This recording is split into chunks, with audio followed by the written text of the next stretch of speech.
place to go. Grab a stack of rock with Mike and the bad metal man. Grab a stack of rock and hold on tight as hard as you can. Keyboard's here, it's time for a party. Come and see, got the comment started. Grab a stack of rock with Mike and the bad metal man. Grab a stack of rock and hold on tight as hard as you can. Grab a stack of rock with Mike and the bad metal man. Grab a stack of rock and hold on tight as hard as you can. Grab a stack of rock. Grab a stack of rock.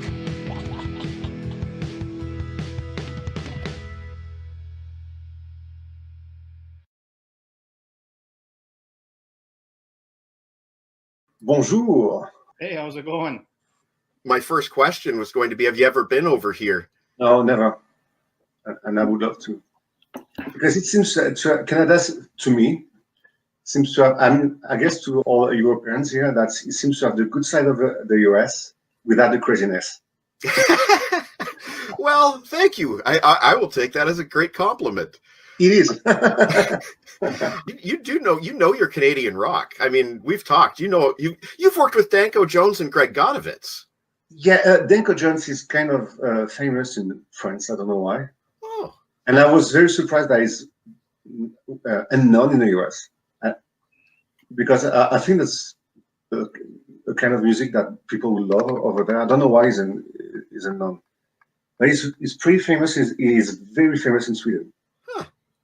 I have no idea why. I think I've been listening to Danko Jones since since his first album. Wow. That's late 90s, early 2000s, I think, at this point. Yeah, or maybe mid 90s even. No, I think it's early 2000, I guess. Wow. I don't know. I don't remember. Funny thing, Danko Jones was very big here when he first started, but I think now he's actually more famous overseas than he is in Canada, which is very sad. Personally, feeling I don't think we have enough support in Canada for our musical artists. Yeah, and the thing with Canada, to me, I think that a lot of music from Canada, I mean, the bands are very, I don't know, so that they are unique. Like Max Webster, it's different. To me, there's a Zappa feel a little bit, or a Steve Vai feeling going on. I bought a Rock Candy CD last week. It was, I guess, the band called Wireless. Yes. Oh, wow. It's pretty good. Godot, of course. And all these bands, I mean, you can tell when you listen to these bands, like, they're not Americans. They must be from Canada. Because this little thing that makes it like unique. So now these days I'm into Canadian music. Well, I think Canada has just been flattered very much there. But I'm not into music from Quebec. VoiVod. Oh yes, VoiVod. Oh, yeah, okay. I didn't say anything. VoiVod is one of my favorite bands.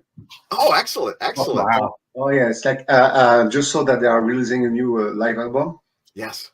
And I want it like so bad. And to me, they are, because I didn't know VoiVod like until last year, because I thought they were like a trash band, like a kind of B grade band. And then when I heard them, I was like, wow. The last one, the Awakening, I don't remember the name of the album. It's really great. Yes. The harmony was so interesting. It's like a mix between punk, prog rock, metal. It's like and jazz sometimes because of all the harmonies. And yes. The best album ever. The last one is very good. But if you Celine Dion, Lara Fabian, there's a guy called Roch Voisine. Yes, Roch Voisine. Yes. He was very famous in France because between France and Quebec it's kind of all the same. Yeah. Celine Dion has made her first TV shows in France, so she's like, but that's not my thing. I mean, she's a great singer, but Yes. when I listen to her music, I just want to go to bed or leave or kill myself. Hey, very fair. Yeah, I can't do that. Yeah, Steph, you just showed us your Max Webster box set there. Yeah. How did you come across bands like that? Because France is not a rock and roll country at all. Mhm. So people don't even know Rush. I mean, a little bit on musicians. Right. And by the way, I was very surprised. I saw Rush in Hollywood. Oh, nice. Wow. Place was packed. They were playing the Moving Pictures album. Wow. The whole album. The And Time Machine tour. The place is packed. I mean, there's no way it will happen in France. They will just pack a club, something like that. It's sad. And it was the first instrument I've played was the drums. And my drum teacher one day came to me and said, "Oh, I have an album. It's called Max Webster." I thought that was the name of the singer, Max Webster. Yeah. Because the guy was a big fan of Rush. And I heard the song, what's the name of the song already? Battle Scar. But yeah. And I was like, oh, that's great. And the whole album was great. So, Yeah. and then I forgot about them for like 20 years. And one day, I don't know, I was on the internet and I saw this box. I said, I need to have it. And I think that's one of the few bands that's, to me, every album is great. There's not one bad album. Everything, and you have the EP, yeah. To me, I love all of them. Yeah, that Kim Mitchell EP, that's got some phenomenal guitar playing on it. Guitarist. Yeah, wow. I have gone on record as saying that is my favorite EP of all time. All time. Yeah. And for years, it was hard to get here. It was very hard to get here. Can you imagine in France? Yeah.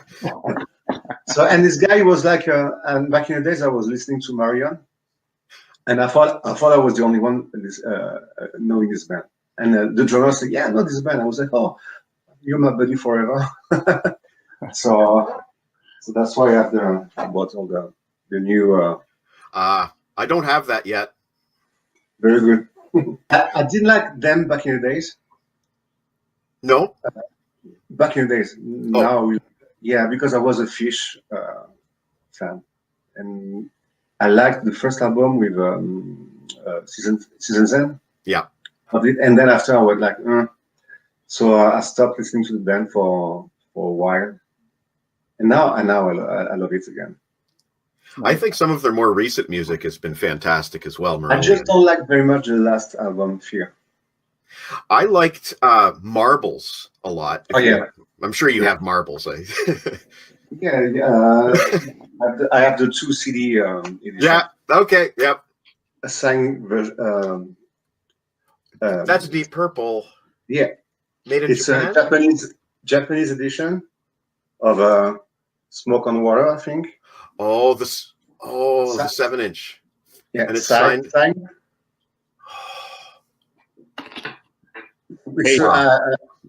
It's when I did the tour with DeepPurple. Yeah, I was going to ask you about that too. So the thing is like, that was funny. It's like the drummer and we were big music fans and huge DeepPurple fans. So every time we would go on tour with them, we would bring vinyls with us, and we would go to see them, and then say, "Please sign the vinyls." Everything we had, we asked them to sign, like the pass, everything. And I remember the last time Steve Morse came to me and said, "Yeah, come on, guys, we are friends now. Can you stop asking for autographs?" That's awesome. I said, "I don't care. It's for my retirement." The fact that he said that you're friends, that's just, wow. Yeah. Wow. Yeah. And it's can you stop? So we had like a bag with vinyls all the time. So I have a lot of vinyls signed by them. Wow. Like one day I did ask the same thing to Paul Diano, and he told me, "We are friends and I won't sign it." So I don't have an autograph of Paul Diano. He didn't want to. Wow. But you don't want to piss off Paul Diano. Fair enough. Fair enough. Yeah. Teach their But I own. have memories with him. I have music with him, so that's okay. I have more. I have Oh no! yes. Got all the vinyls here. Lots. I have the first Steve Vai flexible edition Ooh, signed by him. wow. Oh, wow! Wow! And one day, when I was living in LA, I went with Tim Bogert for sushi because Sushi with Tim Bogart. yeah, and that was his birthday, and Wow! and he said, "Oh, wait, somebody's calling me," and said, "Oh, that's Carmine. Appreciate calling me to wishing me." I was like, "Oh." And she said, "That's your birthday. I have something for you." And it was vinyls of him. I said, "Can you sign them for me?" So I found his solo album because it's very hard to find, I mean, in France at least. So I have the Cactus, the solo albums, all signed by him. Wow! I was a huge fan of Cactus and Vanilla Fudge, and so when I got to meet him, to me there was like something awesome. And every time I used to go to his house just to hang out or to some tea or to go to sushi, I used to look at him and was like, wow, that's still Bogart. Like, I mean, that's my friend now, but I was still a fan. That's weird. And one day it was at his home. He said, "Can I see your bass? Because I never see you play." So he came with his bass and a very small amp. He sat down on his amp and he started singing and playing bass at the same time. I was like, "Oh, wow. Nobody's going to believe me." I said, "Why are my friends here with me? I'm the only one listening to him singing to me right now." That's incredible. Yeah, that's That's awesome. incredible. Yeah, so he told me stories about Jeff Beck that they recorded a second album with Jeff Beck that I heard because he has been recorded. They recorded another live album as well that had never been released. Wow. I don't know why they don't release those things Yeah, they should. because they are done. I've heard them. So say what? I'm sorry, but I'm speechless because my mind is just blown here by all this rock coolness. And he told me that they were offered, I think, 1 million to play a tour night or the three together to play in Japan, and it never happened. Oh, It's like, Wow. 1 million and you don't do it. And he's not into music anymore. He doesn't care anymore. oh, really? He just rides his bike and that's all. Well, He has done everything. He went through everything. Yeah. Can you imagine? He played with Led Zeppelin and everything. Right. Yeah. What else can you do? Yeah. And one day he told me that he got sick back in the Vanilla Fudge years, I think. He couldn't sing, and Robert Plant came on stage and did the vocals for them. I was like, wow. It's only crazy stories, like thing with the mob and everything. It's like I'm going to take a question from a viewer here. Mr. Harrison Kopp had a question regarding your time playing with Paul Di'Anno. He wants to know if anything was ever recorded live with you and Paul. there's a lot of videos on YouTube. Okay. There's a whole concert on YouTube. A whole concert. Yeah, I can send you the link when we're done. Sure. The sound is not that great because it's a soundboard, I think. But there's the whole show. There's a lot of things. The thing we didn't rehearse with nothing. I'm sorry, I didn't hear that. We didn't rehearse with Paul Di'Anno. We just met on stage, basically. That was pretty scary. I mean, with the band, we rehearsed like 5 times only. I mean, Iron Maiden is not that easy because we have to be very sync with the other guitar player. Otherwise, it's just crap. And people who like or love Iron Maiden, they want you to play exactly the same guitar solos, everything.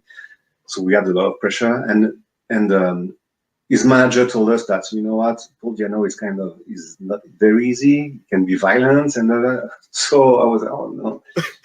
And so I had to pick him up at the airport. I was the only one because the other one got scared. So he said, no, go. So I had to go to the airport by myself. I was like, oh, no. And here comes this big guy. He looks like the Godfather. And he was very, very nice to me. With me, he was very nice. But he had some moments where he was kind of scary. When he gets angry, it's like, oh, you don't want to piss him off. And we just, we went in my hometown. It's a very small town. And we did one rehearsal in front of him. He didn't sing anything he wanted us to play. So, and I guess people knew about it. So we were in a rehearsal room and we heard people walking around and we saw people with Iron Maiden vinyls. People were looking for him. That was funny. And that's it. And the first time we really played with him was on stage. Wow. So it was Ideas of March, something like that, the first song. And Watch Out, that was the song. And we had to come on stage first, and then you start playing, and then here comes Paul Diano, and I spent the whole evening playing on the side of stage like that. I was just looking at him the whole time. He was my Iron Maiden was the first band I've been listening to when I was a teenager. So I was like, I'm playing with my hero. So there's videos of that on YouTube. And the very first show. I didn't move. I was just looking at him. That's all. And didn't know what to do because I was so impressed. Did the first show go well then? Like even without a rehearsal? Yeah. The only thing he wanted us to play faster. Because we try to play exactly the same as the songs back in the days, right? The same song, everything, and he likes everything to be played very, very fast, which is not a good thing. So, but you can't say no to him. I say, okay, we're going to play faster, but like because he's a punk guy, it's punk. So yeah, it was the Ramones, Sex Pistols, and.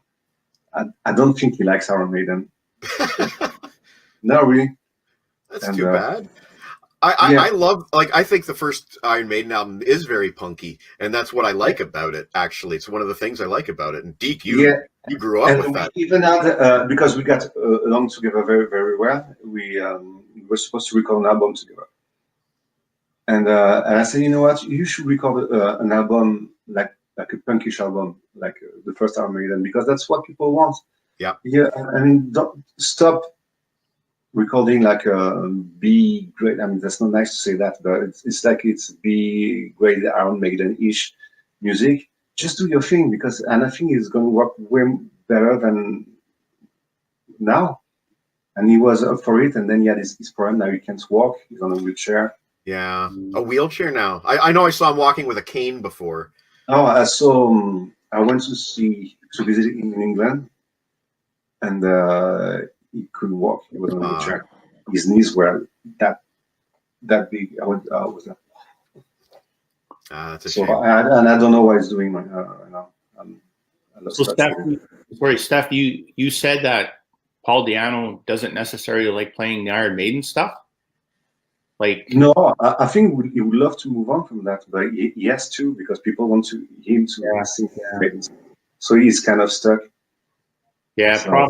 Probably had something to do with how it probably all ended for him in Maiden, with Harrison Smallwood, giving him the boot. And like you said, when people just focus on those two albums plus the Maiden Japan EP, it's hard to get out of that rut because everybody just wants to hear those tunes. Yeah. So, yeah, that's what happens when you're a very successful band. But I don't know. I mean, I had fun playing those songs. I mean, just to play Phantom of the Opera live, it's like, wow. Yeah. There you go. Because on stage, you work like it was Iron Maiden, like all the in the middle section of the song, there's a thing with the bass. Everybody was like banging. I was like, that was great. The guitar solos, everybody knew everything by heart, and that was cool. I'll send you all the links. Seventh Son is one of your all-time favorite albums. Is that? No, yes, and there's a reason for that. It's because it's the first album I've bought. Oh. So to me, that's sentimental feeling to me. And I was walking down the street. I don't know. It was like 87, 88. I don't know. 88. Yeah. Okay. And also I was 13, and I saw a big poster of this album. I was like, wow, that's so cool. I love the album because I was into drawing back in the days. And I saw that. I was like, wow, it looks so cool. I didn't know where it was. So I bought the cassette. Well, that's a great entry point into Iron Maiden, because that's one of my favorite albums of theirs as well. Yeah, because and when I heard the what was the name of the first song? Seven Deadly Moonchild. Moonchild.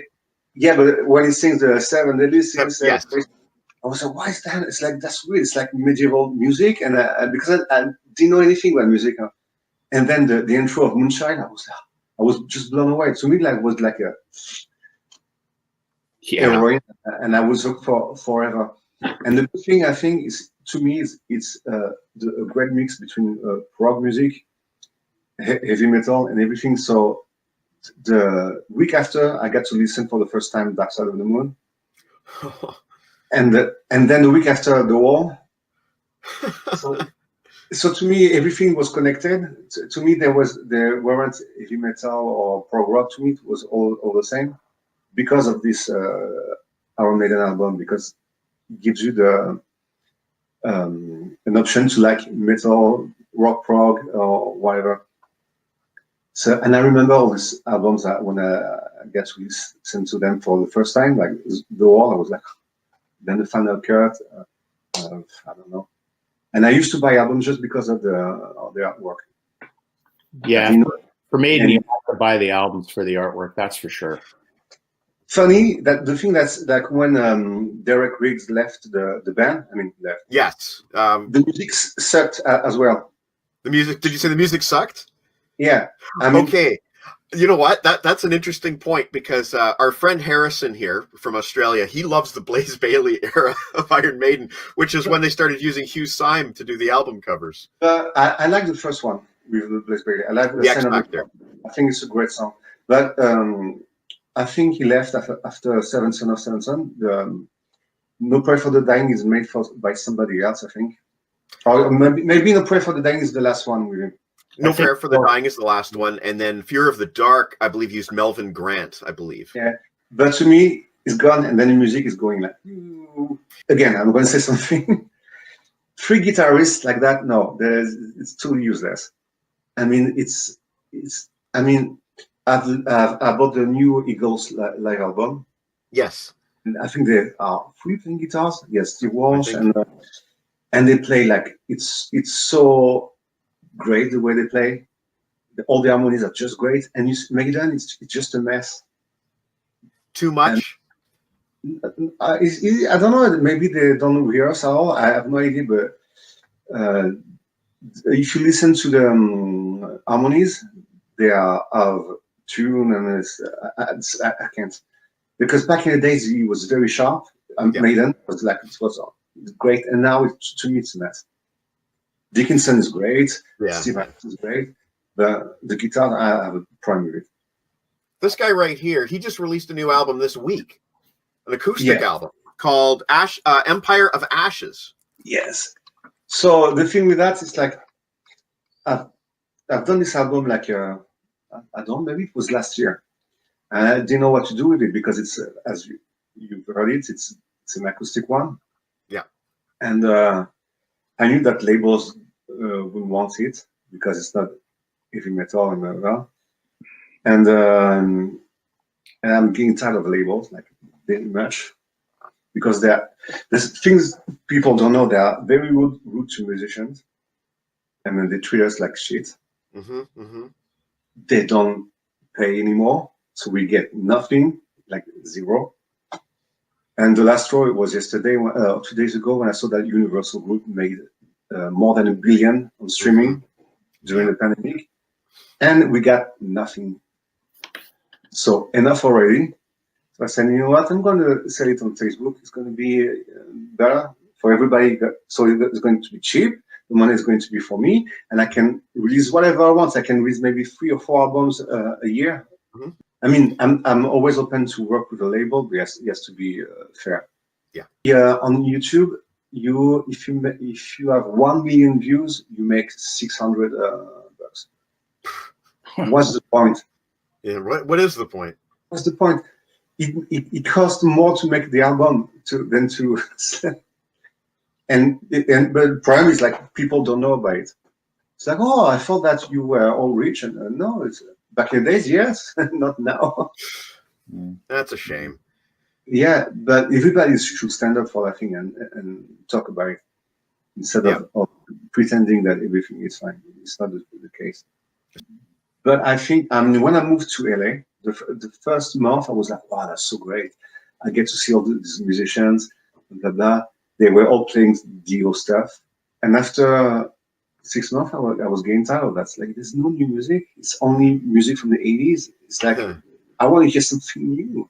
So what is the point to cover Dio to death or a band from the 80s? And I was looking in the audience, I was like, there's only people in their 40s, 50s. There's no, and there's something is wrong. Yeah. Could I just ask you a quick question, Steph? What facilitated that move to go from France to LA? I'm always interested in backstories of that kind of. Oh, it's a lot of things. I was back in the days. I was playing in a French band called Café Bertrand. Mm-hmm. So we toured with DeepPurple and AC/DC. That was great. And I got tired playing that band. I was frustrated. I was only the guitar player. Mm-hmm. I wasn't playing exactly what I liked. And so I quit the band, and then I just a few days after I was called to join the Audiano band, and things were wrong in my personal life, and I got tired of the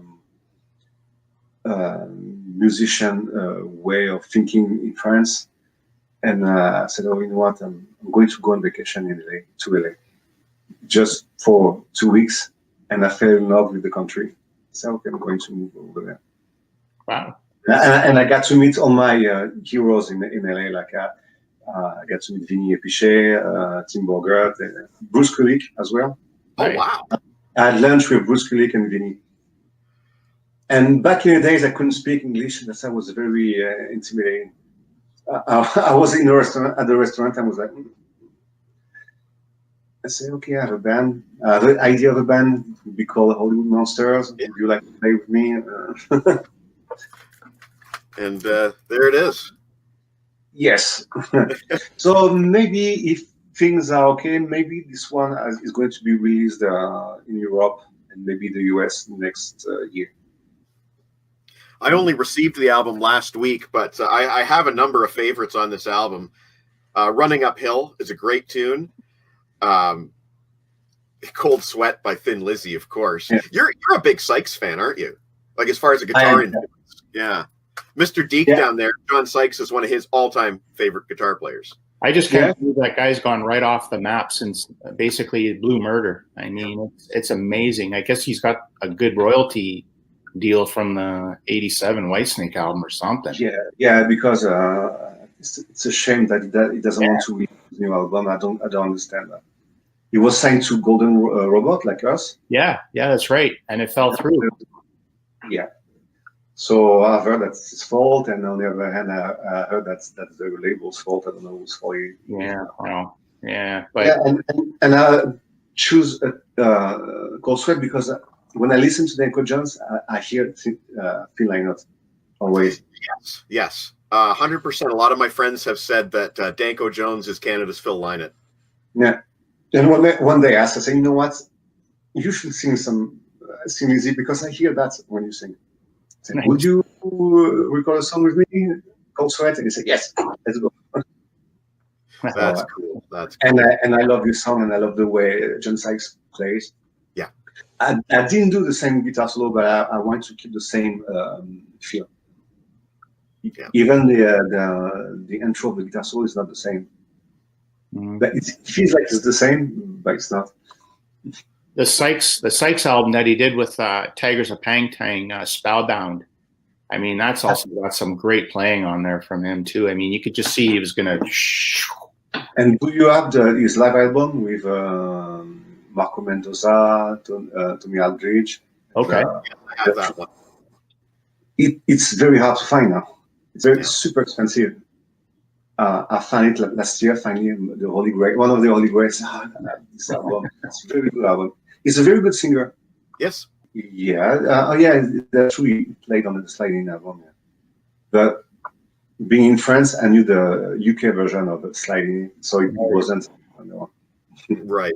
Whereas I got the US version first. Yeah. But I think that's kind of fun to do that, different versions of one album.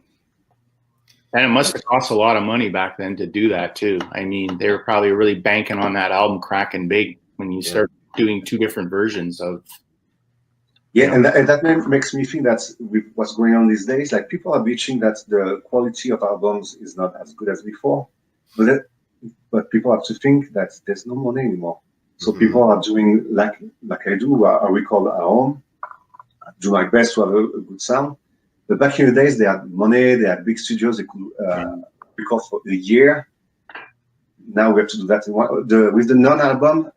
We did that in 1 week. 1 week? I have recorded my vocals in just 6 days. Wow. So that was pretty scary. It sounded great. Yeah, I love it. The thing is, like, I lost my voice just 3 weeks prior to the recording. Wow. I had a virus, so I don't know why that was. And I couldn't speak, nothing. I didn't know why. And I was like, wow, I have to record a new album in 3 weeks. And I don't know if you heard the album yet. Vocal-wise, it's very demanding. I was like, I can't do that. I can't even speak. And I didn't know the guys in the band. So when I went to the recording studio, I said, how are you? My name is Steph. And I said, okay, I have 1 week to do the album. And I didn't even know if I could speak or Well, it worked out because it's a great sounding album. I want to quickly read a question here. Robert Daniels, who's a local radio personality in my town. In Canada, we have something called SOCAN, which is a government grant. He wants to know if in France you have any kind of equivalent of SOCAN, if there's any kind of support for artists in France. It's called SACEM.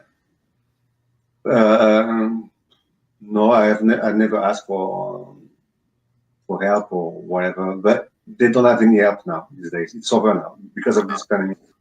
No money. Labels don't have any help anymore. It's been like it was decided like 2 weeks ago. They say now labels it's over. It's over for musicians. I mean, it's really, really bad. And I don't think there will be any live shows next year either. Oh, I know. Because you've seen that there's a lot of huge bands, they are postponing their tour to 22. Most recently, Ozzy and Judas Priest. Yeah. And so the problem is, like, it was hard this year, but I think next year is going to be worse. Yeah. Because I don't think venues are going to be able to keep their business going like this way. I have the same fears as you. I really do. Yeah, I think a lot of places are going to stop their businesses, and that's why we need to find another way. Yeah, we do. From our music to. So I don't know yet what's the solution. Yeah. But one the thing I know is that we have to stop using the same model as in the 80s, like label promotion. It's over. There's no point. It's basically self-promotion now, like what you're doing. I mean, Mike sent me your link of your cover of Running with the Devil. Fantastic. I mean, that was awesome. I mean, you pulled off Roth and Eddie pretty good on that one, pal. So yeah, that was pretty fun to do because I've never played in Van Halen before. I was like, okay, I want to try to recreate the sound of Van Halen, his guitar tone, which is very unusual, and David Roth So that was like, okay, I'm going to try. Yeah. Hey, it worked, man. Sounds great. So Yeah. So maybe I'm going to do another one. I don't know. Just for fun. I kind of wanted to ask you. This album here is covers, and it's a lot of really good covers. Incidentally, I really like when you sing David Coverdale songs. But you record in your home all kinds of video covers. You could easily release 2 or 3 of these. Oh yeah. So that's what I'm thinking. So maybe I could do those things like 3 or 4 times a year. Yeah, covering the Monsters 2, 3. Yeah, because I record music every day. I practice every day. I think that's very important. I practice every day, no matter what. Even now, because in the beginning of this pandemic, everybody was very into it. It's like, okay, now we have time. We are going to record new songs like we did with Jim. We have we have written the new album just 2 weeks, and now it's getting long, and people are losing focus now. Yes. And I think it's important to keep on practicing, because sometimes even me who has never done that before, sometimes what's the point? I don't know when I'm going to play again. It's like if I release an album, I'm going to get 0 money. So it's hard to stay focused. I do hope people are willing to pay the $10 for your new acoustic album, because it is really good. $10 is good. Sometimes one day because sometimes I can get snappy, but a girl wrote a comment saying, "Oh, you know what? I don't have any money now," and I wrote back, "You know what? You have money when you want to have an iPhone. You can spend $10 on an album. Stop with that excuse." That's and then they will message me saying, "Okay, but can you send me one for free, like a gift?" No, it's like that's a job. It's like I spend time doing those things. They think that we are super rich, all that music is just a hobby, and I think during this pandemic, I've learned to value music more than ever before in my life. At the very beginning, Amazon in Canada, they wouldn't ship music because it wasn't considered essential. So, it's essential to me, but I really value more by music than food. Right. But I really do hope that people are willing to give you a shot with this new acoustic album. You did a 23-minute, the full length version of Supper's Ready. And it took you a year to record it. Like, that's worth $10 to me. To me too. the things I wanted to do video for Facebook. I said, okay, I'm going to just record the beginning of Supper's Ready. And then I was like, you know what? I'm going to try then the next segment, and then the next one, and then the next one, and it was more and more difficult to play. I was like, oh, and I had to find a drummer, because that was the hardest thing, was to find a drummer. Right, and I had his name in front of me a minute ago, but I've lost it. Dave Pontrello. I don't know how you pronounce his name. It's from Canada. Right, yeah. So I saw his name on some Jim Crean credits, so I wondered if you hooked up with him via Jim. I don't remember. I don't remember how we met on Facebook, but I don't know. But this song, it took me 1 year. Usually I'm pretty fast to record songs, but this one, it's very hard to sing. I think it's the hardest song to sing ever. I had to learn how to play the keyboards on that song, and so I had to learn really, because I'm not that good keyboard-wise. I had to learn all the bass lines, all the guitar. Steve Hackett is a very good guitarist. Yeah. And there's a lot of guitar in that song, acoustics and electrics. You played the solo at the end is just mind-blowing stuff. Yeah, and there's a solo in the middle. I kept the same one as the original. But what was difficult is, like, when I record things, I record so by myself. So in the beginning, I just record one guitar. So it works if I want to record like a rock song, because you can hear the chords. But with Genesis, it doesn't work, because if you play just one guitar, you don't recognize the song. You need to add the second guitar, then you start to recognize the song. And then if you add the piano, then you recognize the song. So I had to have in mind all the segments and everything. That was very, very, very difficult. I have to count everything. It was a nightmare. Yeah. I just want to put another comment on the screen here. I'm sorry, I don't know how to pronounce your name. I'm assuming you're in Russia, but the longer the wait for live shows may mean that some artists won't be around, and that's another fear. Bands just might have to pack it in. Yeah, I think a lot of them are going to disband. Yeah. Because now we're just going to give up on. I think it's going to happen. Not the Eagles, not Iron Maiden, but the less famous band. I think there's a lot are going to just give up. I think in Canada that's a very real danger too. My friend, to me, music is my life. So it's like to me, I have no choice. Like I have to keep on doing what I do, whatever happens. Because to me, music, life without music, it's the same thing for me. There's no point. So I'm going to wait like what, maybe 2 years. Yeah, you can't. Yeah, but I don't know how when I'm going to play live again. That's the thing that scares me. Yeah, that sucks. And by the way, the new Jim Crean album is going to be really, really great. I can't wait. The London Fog only came out last year, so this is a quick turnaround for another album from Jim. And you co-wrote with Jim this whole album in 2 weeks, you said? Yeah, so I wrote the music in 1 week, I think. And then I sent the music to him, and he wrote the melodies and the lyrics, and in 2 weeks it was done. And you do this, I guess, all over the internet, like video conferencing and things? Yeah, so on this album I play the guitar, the bass, and keyboard. Cool. Nice. Jimmy on drums and Jim vocals. And the thing I liked is like, because we didn't take that much time, it's very straight to the point. And it sounds very fresh. It's like if you like DeepPurple, Led Zeppelin, Black Sabbath, that's for you. Well, speaking of that, you covered Sail Away with Jim Crean duet, and that was a surprise to me. I wasn't expecting that, but I loved it. You basically sang like the Coverdale part, and he would answer you with the Glenn Hughes. Brilliant stuff. But with a different music. Right, yeah. Now, my friend Harrison is quite critical of acoustic versions of Sail Away, but I will defend your choice there. I thought it was great, but why did you choose Sail Away instead of something maybe a little bit more obvious like Soldier of Fortune, which is already acoustic? Yeah, because I don't want to do something obvious. If I'm not working with a label that I'm free to do whatever I want, I'm going to play Super's Ready, Sail Away, the acoustic version. Because that's the thing, to me, artists have to take risks. Yes. If you play what people want you to play, there's no point.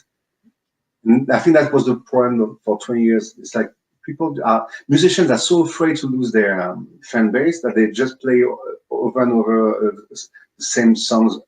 And I thought, okay, I'm going to play Sail Away that I love. I love the original version, but in a different way. So it's a choice. I mean, to not like it doesn't matter. So I'm taking a chance on it. I think you just gave the best answer I've ever heard to a question, which is that you're doing it because you want to do something different. I think that's the best answer I've ever heard. Yeah, to me, that's viral. You have to do something different. I mean, back in the days, Rush were different, and they are successful because they've been different for 4 years. And that's the thing too. A lot of bands get stuck on that nostalgia. So they don't push anymore. So yeah, and one of my biggest influences is David Bowie, and David Bowie was killing himself all the time. I like to think this way. Like he was successful on doing Ziggy Stardust, and then say, okay, now it's over. I'm moving on to something else, and then I'm moving on to something else, and that's why he got so constant and so famous, and because he was reinventing himself all the time. I still remember Tin Machine. Yes. Yeah. It's great. I mean, that was totally different than what he was doing from Let's Dance, and that was like 4 years earlier, I think. Yeah, and when you do that, of course, there's some people who's going to bitch at you because it's not Ziggy Stardust anymore, it's not China Girl. Yeah, no, of course, but that's a sign of a good artist changing with. Or Frank Zappa, of course, like he was changing every 10 seconds.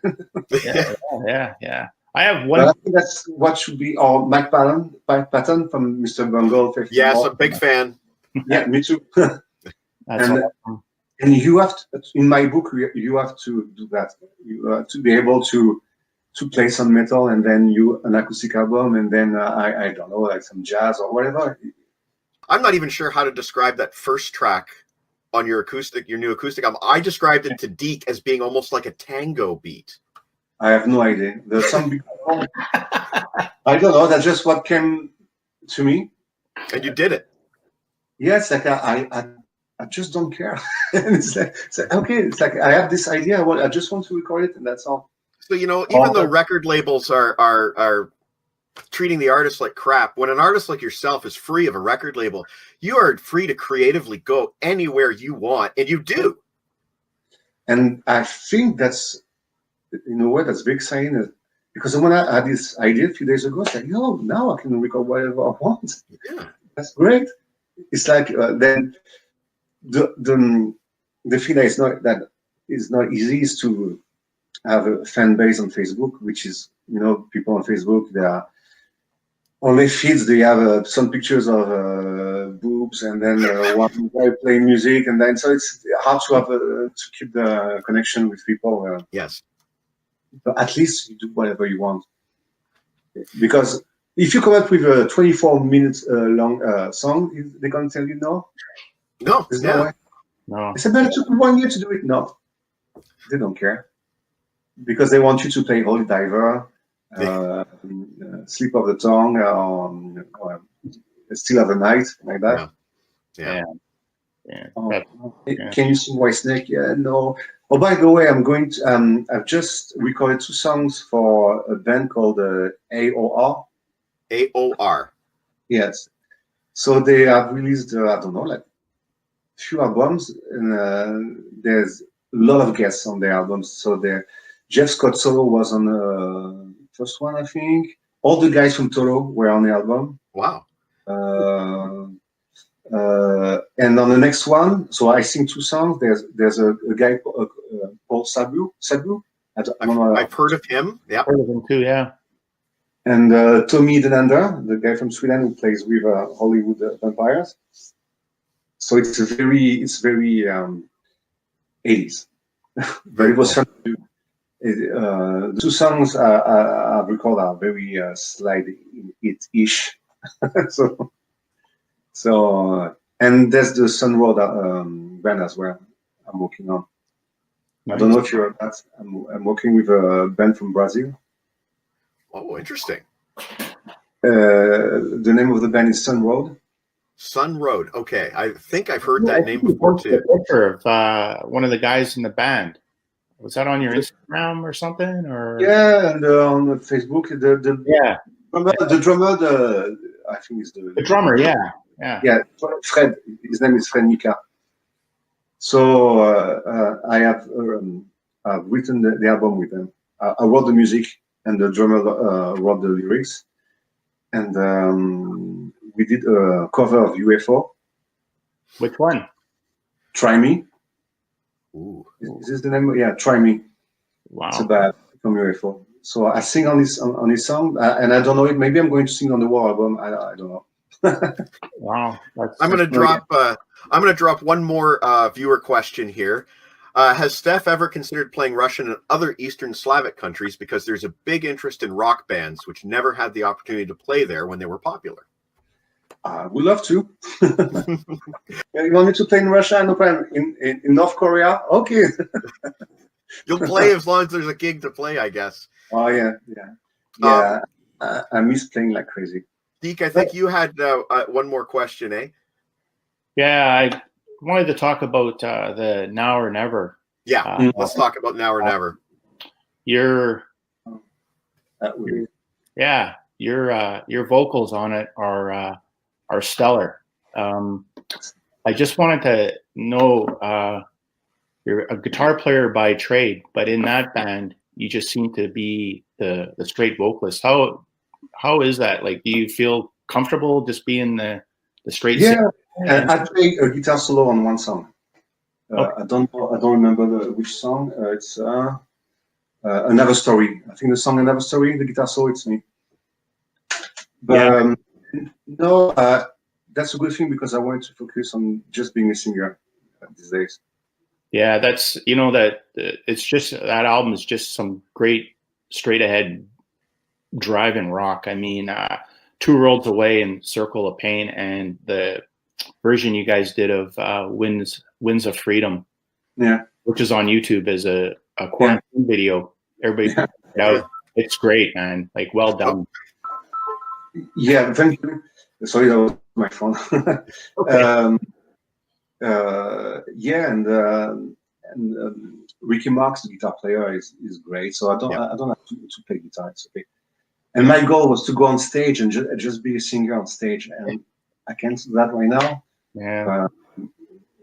But it's good it came out. So, you know, everybody's trying to keep busy doing, like you said, doing what you're doing. So keep because doing I felt very static on stage with the guitar and singing. I wanted to be able to run around and do like Bruce Dickinson thingy. That's cool. So you're not even wearing the guitar when you're doing a Now or Never gig. Whenever that happens, you won't be wearing a guitar. No, just I'll be like, oh, like that. The mic stand. You can do the David Coverdale. Yeah, screaming for me, Canada, or whatever. Back in the days, I mean, I think it's kind of obvious, but the first singer who made me want to be a singer was Corredor. Yeah, it's kind of obvious. And the thing I liked with him, the first album I've heard was Snakebite and Willing. And I thought, I was like, wow, this guy, I mean, when he sings, there's something going on. I can feel so much power. And I didn't like 1987 back in the days. To me, it was too commercial because I came from the blues rock side of Whitesnake. And so when you're a musician, you try to mimic your heroes all the time. Like I want to be the new Richie Blackmore. I wanted to play like Jeff Beck, John Sykes, or David Gilmour. And now my goal is to just be myself. Like I want to be on stage and just behave the way I behave in life. I don't know. I want to get rid of all these heroes I have in my head. Once again, just a great answer. Deke, do you have anything? Because I think that would be a big mistake to be like Corredor on stage. You could end up looking like a joke. Yeah, and it's done already. Yep. So the only thing that can happen is like you can be alike, but you can never be yourself. Yep. And if you're not yourself, you will never have a career, or you will never be, or you go and you do a tribute band. Yeah. Deke, you want to ask anything before we go? Yeah, I got one more question for you, and I just want to go back in the time machine with you for a bit. When your band, sorry, I'm going to pronounce this wrong, Café Bertrand. Thank you. Now, when you say you open for AC/DC, nowadays when you open for AC/DC, you're opening up for 80,000 people. Now, how did that whole thing happen? I mean, that's a gig in a lifetime. Very, very funny. I have millions of stories, but this one was fun. One night, I had a call, but I think it was midnight, and that was the promoter of AC/DC and the guy who works with DeepPurple. His name is Roch. He's the biggest promoter in France. And he calls me and said, "What are you doing next week?" And I said, "Nothing. I'm free." And he said, "Okay." I said, "That was weird."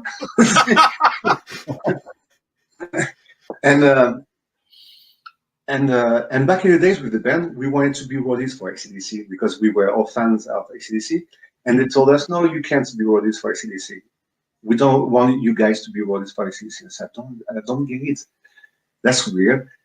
And then he calls me back, like 10 minutes later. He said, "You playing next week on Wednesday and Friday." Wow. Okay. And where? He said at the Stade de France, the stadium, the French stadium in Paris, and the one in Marseille. So the two biggest stadiums. Okay, with AC/DC. What? Next week, they said we don't have time to rehearse or nothing. So I said yes. And I had to call the other guitarist, who was a big, huge AC/DC fan, at midnight. And say, "Hey, you know what? We're going to play next week in the biggest stadium in France with AC/DC." And he got pissed off. He said, if it's a joke, it's not funny, I'm going to kill you. No kidding. And funny thing, I wasn't the singer. The singer was asleep, so he was the only one who didn't know about it. So the next day in the morning, went to his house. I don't know, his house was open, and he was asleep still. So we went into his bedroom, and we woke him up. Said, "Wake up! We have 2 years. We're playing with AC/DC this week." And he thought it was a joke. That was funny. So we had just one rehearsal. Wow. Just one. And but it was so big that your brain doesn't compute these things. It's too, but it's very impressive. Wow. Yeah. That's an awesome story. That is awesome. Thanks. And I remember when we saw the guys, AC/DC, we were just behind the stage, and all of a sudden there was like nobody was talking. It was big silence. And there's a guy saying, you have to be on the side. You have to let some space. What's going on? And then we saw all the guys from AC/DC walking. There was a silence. It was like, look like kids. They are very, very small. But we were like, wow, that's the guys from AC/DC. That's incredible. Wow. But to me, playing in stage like that was the easiest concert of my life. Wow. I thought I was going to die just before I was going on stage, because when you go on stage in front of 80,000 people who doesn't want to hear you, it's pretty scary. Yeah. And it really feels like you're going to die. So, and we were like, who's going first on stage? I said, I don't want to. And the guys, no, I don't want to either. And I think I'm the first one who goes on stage. There's a video of us going on stage.